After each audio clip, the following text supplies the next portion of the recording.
Plot দুর্নীতির ৩ মামলায় শেখ হাসিনা ও তার পরিবার সহ ২৩ আসামির বিরুদ্ধে রায় ঘোষণা ঘিরে বৃহস্পতিবার সকাল থেকেই আদালতে নেওয়া হয় কড়া নিরাপত্তা। এদিন সকালে এসব মামলার একমাত্র গ্রেপ্তার আসামি রাজুকের সাবেক সদস্য খুরশিদ আলমকে তোলা হয় আদালতে। এসব মামলায় সকাল 11:30টায় রায় ঘোষণা করেন আদালত। আইন অনুযায়ী রাজধানীতে কোনো নিকটাত্মীয়ের সম্পত্তি থাকলে সরকারি প্লট বরাদ্দ পাবেন না, কিন্তু হলফনামায় তথ্য গোপন করে 2022 সালের 3 আগস্ট 10 কাঠা প্লট বরাদ্দ নেন শেখ হাসিনা। এরপর একই বছর 31 August Sajeeb Wazed Joy, 9 September পুতুলকে plot বরাদ্দের সুপারিশ করেন শেখ হাসিনা।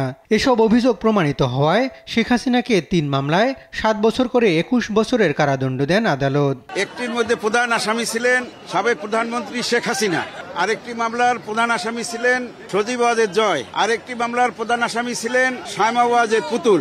যে মামলায় শেখ হাসিনা প্রধান আসামি এবং উনি এই 3টি মামলাই আসামি হিসাবে আছেন।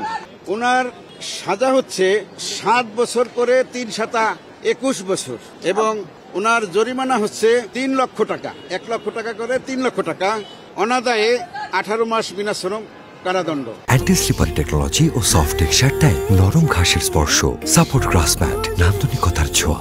সেই সঙ্গে জয় ও পুতুলকে 5 বছর করে কারাদণ্ড দেন আদালত। এছাড়া সাবেক প্রতিমন্ত্রী শরীফ আহমেদকে 18 বছরের কারাদণ্ড দিয়েছেন আদালত।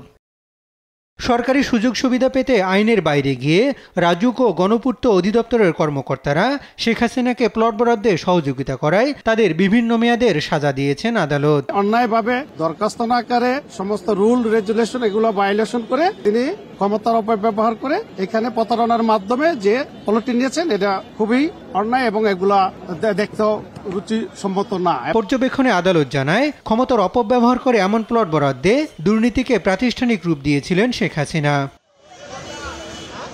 3 মামলায় খালাস পান প্রশাসনিক কর্মকর্তা সাইফুল ইসলাম। হাসান আল মাহমুদ, দেশ টিভি, ঢাকা।